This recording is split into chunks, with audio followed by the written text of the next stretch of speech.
اعوذ باللہ من الشیطان الرجیم بسم اللہ الرحمن الرحیم انا انزلنا الیک الکتاب بالحق لتحکم بین الناس بما اراک اللہ ولا تکن للخائنین خصیما۔ بے شک ہم نے حق پر مشتمل کتاب تم پر اس لیے اتاری ہے تاکہ تم لوگوں کے درمیان اس طریقے کے مطابق فیصلہ کرو جو اللہ نے تم کو سمجھا دیا ہے، اور تم خیانت کرنے والوں کے طرفدار نہ بنو۔ یہ آیتیں اگرچہ عام ہدایتوں پر مشتمل ہے مگر ایک خاص واقعے میں نازل ہوئی ہیں۔ خاندان بنو ابیرق کے ایک شخص بشر نے، جو ظاہری طور پر مسلمان تھا، ایک صحابی حضرت رفاع رضی اللہ عنہ کے گھر میں نقب لگا کر کچھ غلہ اور کچھ ہتھیار چرا لیے، اور لے جاتے وقت ہوشیاری یہ کی کہ غلے کی بوری کا منہ اس طرح کھولا کہ تھوڑا تھوڑا غلہ راستے میں گرتا جائے، یہاں تک کہ ایک یہودی کے گھر کے دروازے پر پہنچ کر بوری کا منہ بند کر دیا، اور بعد میں چوری کیے ہوئے ہتھیار اسی یہودی کے پاس رکھوا دیے۔ جب چوری کی تفتیش شروع ہوئی تو ایک طرف غلے کے نشانات یہودی کے گھر تک پائے گئے اور دوسری طرف ہتھیار اسی کے پاس سے برآمد ہوئے۔ اس لیے شروع میں حضرت صلی اللہ علیہ وسلم کا خیال یہ ہونے لگا کہ یہ چوری اسی یہودی نے کی ہے۔ یہودی سے پوچھا گیا تو اس نے کہا کہ ہتھیار تو میرے پاس بشر نامی شخص نے رکھوائے تھے، مگر چونکہ وہ اس پر کوئی گواہ پیش نہ کر سکا، تو اس لیے آپ کا رجحان اس طرف ہونے لگا کہ وہ جان بچانے کے لیے بشر کا نام لے رہا ہے۔ دوسری طرف بشر کے خاندان بنو ابیرق کے لوگ بھی بشر کی وکالت کرتے ہوئے اس بات پر زور لگا رہے تھے کہ سزا بشر کے بجائے یہودی کو دی جائے۔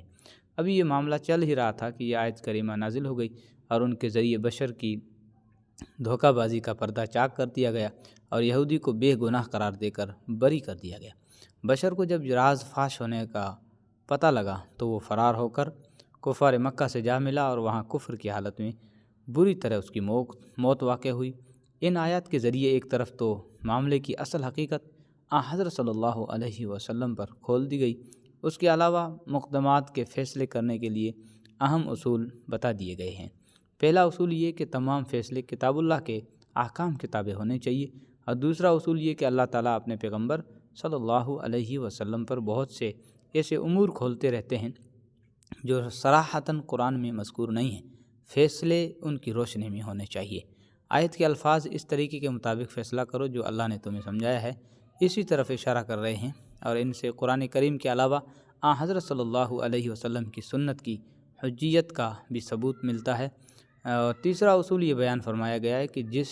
کسی شخص کے بارے میں یہ معلوم ہو کہ وہ کسی مقدمے میں غلطی پر ہے تو اس کی وکالت کرنا جائز نہیں ہے۔ بنو ابیرق جو بشر کی وکالت کر رہی تھی، ان کی تنبیہ کی گئی کہ اول تو یہ وکالت جائز نہیں، اور دوسرے اس کا فائدہ ملزم کو زیادہ سے زیادہ دنیا میں پہنچ سکتا ہے، آخرت میں تمہاری وکالت اس کو اللہ کے عذاب سے نہیں بچا سکتی۔ وَاسْتَغْفِرِ اللَّهَ إِنَّ اللَّهَ كَانَ غَفُورًا رَحِيمًا، اور اللہ سے مغفرت طلب کرو، بے شک اللہ بہت بخشنے والا بڑا مہربان ہے۔ وَلَا تُجَادِلْ عَنِ الَّذِينَ يَخْتَانُونَ أَنفُسَهُمْ إِنَّ اللَّهَ لَا يُحِبُّ مَنْ كَانَ خَوَّانًا أَثِيمًا، اور کسی تنازع میں ان لوگوں کی وکالت نہ کرنا جو خود اپنی جانوں سے خیانت کرتے ہیں، اللہ کسی بھی خیانت کرنے والے گنہگار کو پسند نہیں کرتا۔ يَسْتَخْفُونَ مِنَ النَّاسِ وَلَا يَسْتَخْفُونَ مِنَ اللَّهِ وَهُوَ مَعَهُمْ إِذْ يُبَيِّتُونَ مَا لَا يَرْضَى مِنَ الْقَوْلِ وَكَانَ اللَّهُ بِمَا يَعْمَلُونَ مُحِيطًا۔ یہ لوگوں سے تو شرماتے ہیں اور اللہ سے نہیں شرماتے، حالانکہ وہ اس وقت بھی ان کے پاس ہوتا ہے جب وہ راتوں کو ایسی باتیں کرتے ہیں جو اللہ کو پسند نہیں، اور جو کچھ یہ کر رہے ہیں اللہ نے اس سب کا احاطہ کر رکھا ہے۔ ہَا أَنْتُمْ هَٰؤُلَاءِ جَادَلْتُمْ عَنْهُمْ فِي الْحَيَاةِ الدُّنْيَا فَمَنْ يُجَادِلُ اللَّهَ عَنْهُمْ يَوْمَ الْقِيَامَةِ أَمْ مَنْ يَكُونُ عَلَيْهِمْ وَكِيلًا۔ ارے تمہاری بساط یہی تو ہے کہ تم نے دنیاوی زندگی میں لوگوں سے جھگڑ کر ان خیانت کرنے والوں کی حمایت کر لی، بھلا اس کے بعد قیامت کے دن اللہ سے جھگڑ کر کون ان کی حمایت کرے گا یا کون ان کا وکیل بنے گا؟ وَمَن يَعْمَلْ سُوءًا أَوْ يَظْلِمْ نَفْسَهُ ثُمَّ يَسْتَغْفِرِ اللَّهَ يَجِدِ اللَّهَ غَفُورًا رَحِيمًا، اور جو شخص کوئی کر گزرے یا اپنی جان پر ظلم کر بیٹھے پھر اللہ سے معافی مانگ لے تو وہ اللہ کو بہت بخشنے والا بڑا مہربان پائے گا۔ وَمَن يَكْسِبْ إِثْمًا فَإِنَّمَا يَكْسِبُهُ عَلَى نَفْسِهِ وَكَانَ اللَّهُ عَلِيمًا حَكِيمًا، اور جو شخص کوئی گناہ کمائے تو وہ اس کمائی سے خود اپنے آپ کو نقصان پہنچاتا ہے، اور اللہ پورا علم بھی رکھتا ہے، حکمت کا بھی مالک ہے۔ وَمَن يَكْسِبْ خَطِيئَةً أَوْ إِثْمًا ثُمَّ يَرْمِ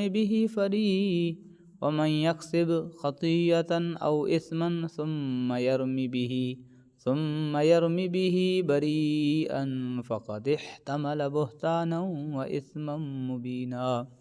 اور اگر کوئی شخص کسی غلطی یا گناہ کا مرتکب ہو پھر اس کا الزام کسی بے گناہ کے ذمہ لگا دے تو وہ بڑا بھاری بہتان اور کھلا گناہ اپنے اوپر لاد لیتا ہے۔ صدق اللہ العظیم۔